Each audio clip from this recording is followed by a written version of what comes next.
3 संदिग्धों से पूछताछ में बड़े खुलासे हुए हैं। एटीएस की जांच में 2 एनजीओ के नाम सामने आए हैं जिन्हें करोड़ों की फंडिंग हुई है।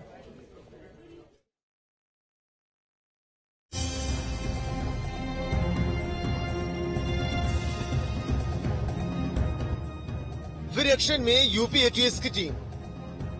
विदेशी फंडिंग मामले में जांच तेज। एटीएस के रडार पर 2 स्वयंसेवी संस्थान। तीनों संदिग्धों से अभी और होगी पूछताछ। 10 दिनों के रिमांड पर होगा बड़ा खुलासा।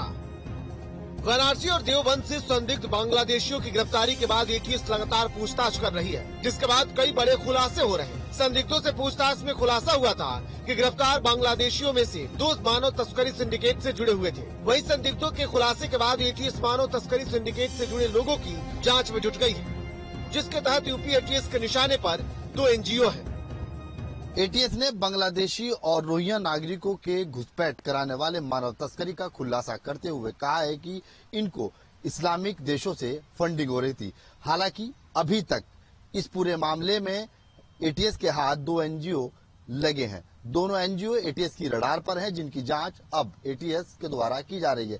महज 3 वर्षों में 20 करोड़ रुपए की धनराशि अभी तक इन लोगों को दी गई है। हालांकि यह मानव तस्करी सिंडिकेट का खुलासा करते हुए एटीएस ने तमाम जानकारी दी है। दरअसल यूपी एटीएस बांग्लादेशी और रोहिंग्या नागरिकों को घुसपैठ कराने के जिस मानव तस्करी सिंडिकेट का खुलासा किया है, उसे इस्लामिक देशों से फंडिंग होने की जानकारी मिली है। वाराणसी और देवबंद की एटीएस की टीम ने 3 लोगों को गिरफ्तार किया है, जिसके बाद इन 3 लोगों से पूछताछ में ये बात निकल करके सामने आई है कि ये बांग्लादेश से आने वाले लोगों को भारत में रुकने की व्यवस्था करते थे और उसके साथ ही साथ उनके दस्तावेज भी तैयार करते थे।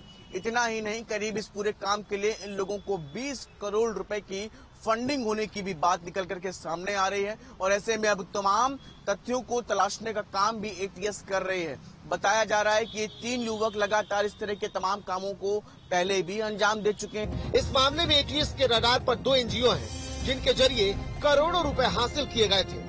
हैरानी की बात यह है कि सिंडिकेट को महज 3 साल में 20 करोड़ रुपए भेजे गए हैं, जिसकी वजह से एटीएस अब पूर्व में हुए सभी लेन देन की जांच करेगी और कई सुराग जुटा रही है।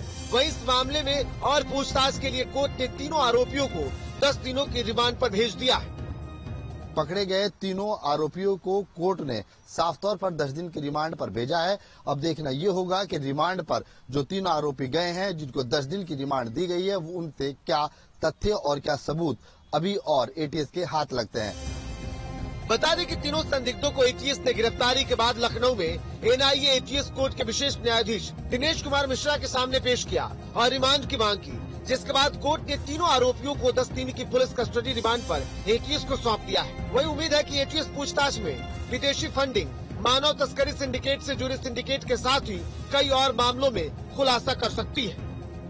तीनों आरोपी पकड़े गए हैं, उनसे क्या कुछ और सबूत एटीएस के हाथ लगते हैं और एटीएस आगे क्या कार्रवाई करती है। फिलहाल एटीएस के रडार पर 2 एनजीओ हैं, जिन्होंने 20 करोड़ रुपए की धनराशि अभी तक पूरे प्रकरण में शामिल होती नजर आई है। वीडियो जर्नलिस्ट अमित के साथ सैयद सलीम, न्यूज़ स्टेट, लखनऊ।